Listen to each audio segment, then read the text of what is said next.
student, here this is Ajay Kumar Dubey, founder of ज्ञान निर्माण and director of निर्माण public school. आप सभी बच्चों का हम अपने चैनल ज्ञान निर्माण पर हार्दिक स्वागत करते हैं।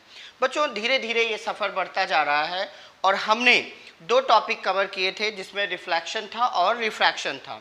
रिफ्लेक्शन मैंने थ्रू मिरर पूरा कंप्लीट करवाया, उसके वीडियो आप देख सकते हो। रिफ्रैक्शन थ्रू लेंस मैंने कंप्लीट करवाया और उसके भी वीडियो आप देख सकते हो और समझ सकते हो। आज हम एक नया टॉपिक स्टार्ट करेंगे, refraction through prism.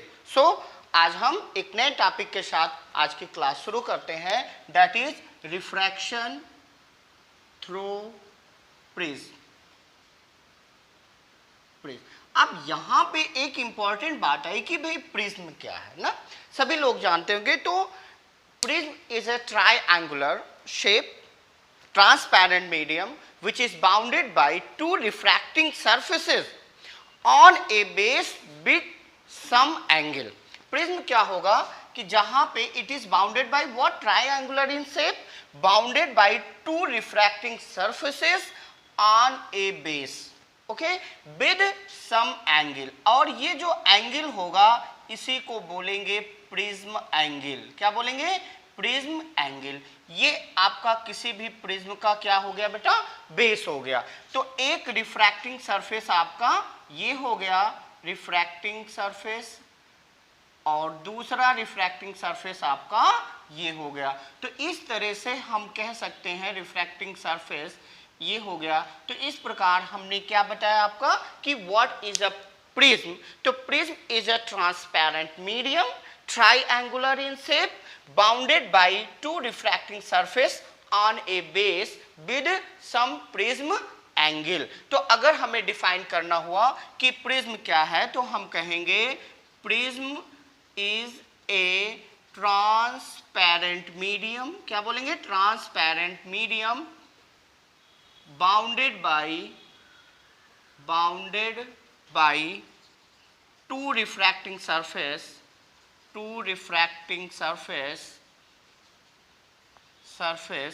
which is situated on a base with some angle, जो कुछ एंगल पे सिचुएटेड होगा। एंड रिफ्रैक्टिंग सरफेस के बीच जो रिफ्रैक्टिव सरफेस होंगे दोनों, इनके बीच का एंगल हमेशा क्या कहलाएगा? Prism angle. अगर हम आपसे कहेंगे कि भाई प्रिज्म एंगल क्या है, तब आप क्या आंसर दोगे? The angle between two refracting surface, between two refracting surface of a prism is called angle of prism। क्या कहलाएगा? एंगल ऑफ प्रिज्म, या इसी को शॉर्ट टर्म में प्रिज्म एंगल भी आप कह सकते हो। ठीक है, तो प्रिज्म क्या है? Triangular in shape, transparent medium. Generally किसका बना होगा? ग्लास का बना होगा या प्लास्टिक का बना होगा। ठीक है ना। और अगर किसी बेस पे इन दोनों रिफ्रैक्टिंग सरफेस को हम प्लेस कर दें तो यही आपका क्या कहलाता है? प्रिज्म। अब इंपॉर्टेंट बात क्या है कि रिफ्रैक्शन थ्रू प्रिज्म हमें पढ़ना है, तो आके देखते हैं कि क्या प्रक्रियाएं होती। देखो, बोर्ड के एग्जाम में एक क्वेश्चन सिंपली पूछते हैं कि explain the refraction through prism, और कुछ भी सिलेबस में नहीं है। कुछ एक फार्मूले आपको बताएंगे बट बहुत ज़्यादा वो सिलेबस में नहीं है। ठीक है ना। केवल ये आपको एक्सप्लेन करना होगा with the help of diagram कि how refraction will takes place through the prism. तो अगर ये प्रिज्म आपका बना हुआ है, यहाँ पे हम थोड़ी सी बात को समझेंगे और जानेंगे कि किसी भी प्रिज्म से रिफ्रैक्शन कैसे होता है। देखो, यहाँ पे अगर बेसिक कॉन्सेप्ट पे जाओ तो ये आपका क्या हो गया बेटा? ये आपका प्रिज्म हो गया। ठीक है ना। ये दोनों रिफ्रैक्टिंग सरफेस हो गए। अब ये अगर हम ए माने, ये मान लो आप बी है और ये सी है, ये बी सी क्या हो गया? आपका बेस हो गया। ए बी रिफ्रैक्टिंग सरफेस, ए सी आपका क्या हो गया? Refracting surface. एवरीबॉडी नो कि दैट ये क्या है? ग्लास का बना हुआ। ये मीडियम कैसा है? यहाँ पे rarer, sorry I am really sorry, ये मीडियम कैसा होगा? डेंसर। ये मीडियम कैसा होगा? रेयरर। ये मीडियम कैसा होगा, रेयर। अब अगर हम बात करें कि किसी भी प्रिज्म के अंदर और बाहर की चीजों को देखें तो प्रिज्म के अंदर मीडियम कैसा है, डेंसर है, प्रिज्म के बाहर मीडियम कैसा है, रेयर है। तो आपको मैंने प्रीवियस क्लास में बताया था कि जब भी व्हाइट लाइट या कोई भी लाइट रेज रेयर से डेंसर मीडियम में जाता है तो it bends towards the normal and denser से रेयर मीडियम में जाता है तो it's bends away from the normal. उसी बात को यहाँ पे आपको ध्यान में रखना है। सपोज दैट कि ये लाइट रेज गई, चलिए ठीक है, ये कौन सी रेज हो गई, आपकी इंसिडेंट रे, सभी का नाम आप जानते रहे, इंसिडेंट रे हो गया। अब लाइट रेज यहाँ पे रेयर से डेंसर में जा रही है, इस पर आपको इस सरफेस पे आप परपेंडिकुलर ड्रा करें। मान लीजिए आपका ये परपेंडिकुलर m और n है, ओके। अब क्या होगी, रेयर से जब डेंसर में जाएगी तो light rays bends toward the normal, normal की तरफ ही बेंड कर गई। अब बेंड की हुई, क्योंकि यहाँ तक तो मीडियम बिल्कुल सेम है तो ये बेंड करते हुए यहाँ तक आएगी, लेकिन अब यहाँ पे मीडियम डेंसर है, यहाँ पे रेयर है। अब इस सरफेस पे आपको परपेंडिकुलर ड्रा करना है, ड्रा कर दिया ना।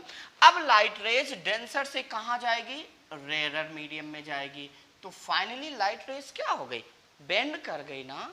किधर बेंड कर गई, बेस की तरफ बेंड कर गई।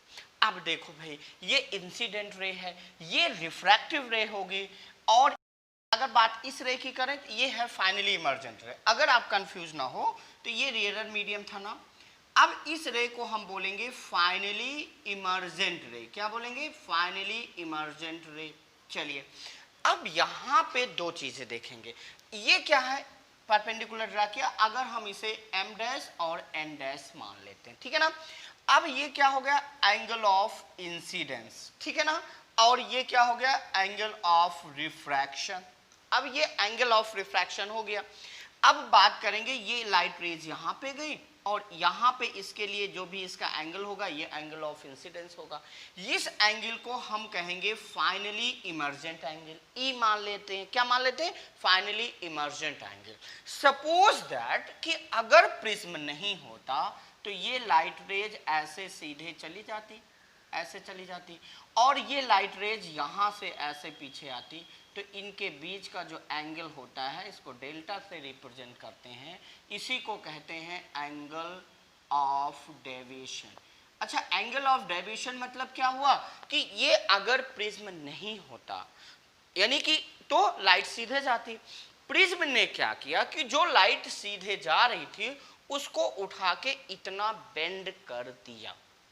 अब पूछो कि भाई क्वेश्चन एग्जाम में कैसे पूछे जा सकते, बस ये डायग्राम आपको अपने ब्रेन में, दिमाग में पूरी तरह फ्रीज करना है कि कैसे, ये कौन सी रे है, इंसिडेंट रे, फाइनली इमर्जेंट रे, एंगल ऑफ डेविएशन, और ये क्या है, एंगल ऑफ प्रिज्म या प्रिज्म एंगल, इसी को क्या बोलेंगे, प्रिज्म एंगल बोलेंगे, ठीक है ना। अब ये डायग्राम आपको फीड करना, उसके बाद आपको लिखना है कि when light rays are passes through the prism there are 2 times of refraction takes place। कितने, there are 2 times of refraction takes place through prism।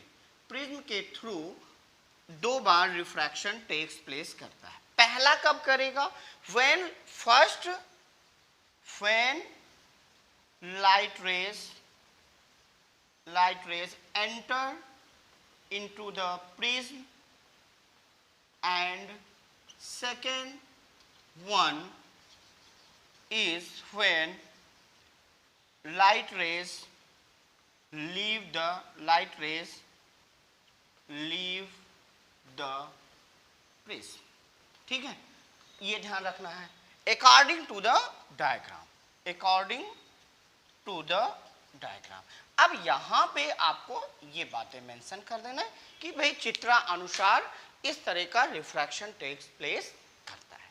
यहाँ पे एक क्वेश्चन आता है कि what is the angle of deviation, तो हम बोलेंगे the angle between incident ray and finally emergent रे is called the angle of deviation. तो अगर हम चर्चा करें कि भाई एंगल ऑफ डेविएशन क्या होता है, तो हम कहेंगे एंगल ऑफ डेविएशन क्या होगा?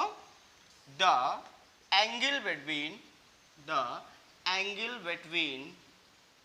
Incident ray and finally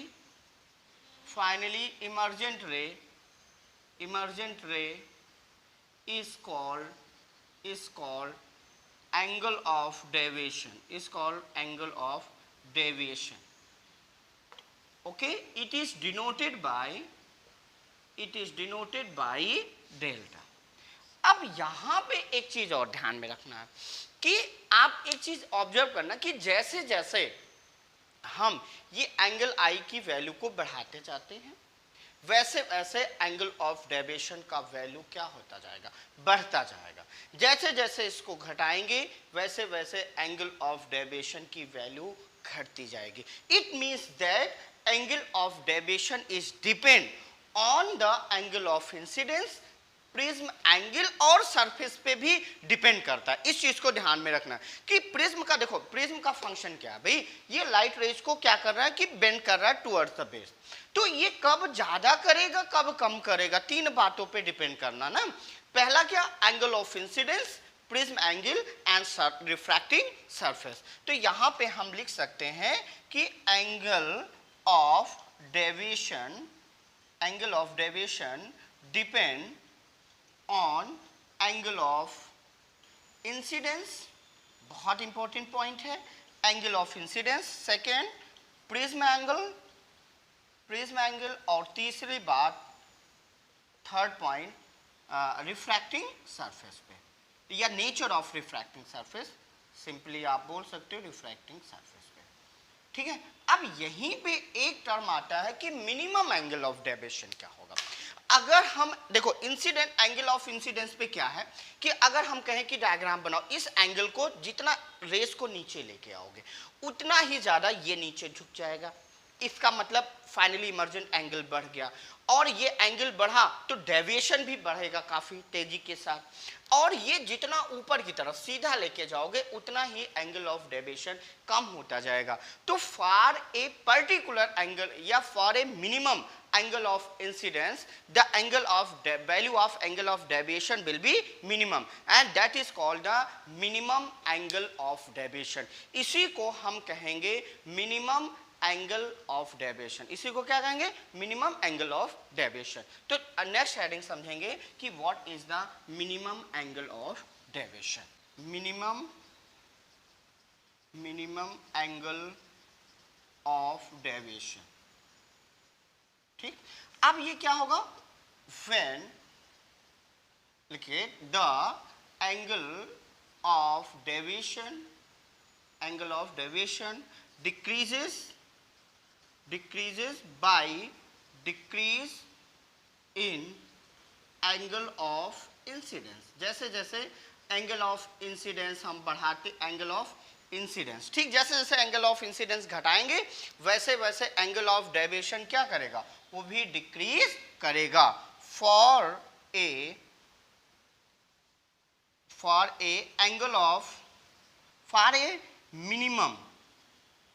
minimum angle of incidence, the angle of deviation will be minimum. Okay, minimum. This angle of deviation is called minimum angle of deviation. इसी को क्या कहेंगे? मिनिमम एंगल ऑफ डेविएशन कहेंगे. Denoted by, इसको किससे denote करेंगे? Denoted by del M. यहाँ पे M word minimum, M for minimum use करेंगे. ठीक है ना. यानी कि एक पर्टिकुलर आई के लिए डेल्टा की वैल्यू क्या हो जाएगी? मिनिमम हो जाएगी. इसी से रिलेटेड एक फार्मूला मैं बता दूं कि रिफ्रैक्टिव इंडेक्स और मिनिमम एंगल ऑफ डेविएशन में रिलेशन क्या होता है, और यही आज का लास्ट टॉपिक होगा. तो next point is that relation between minimum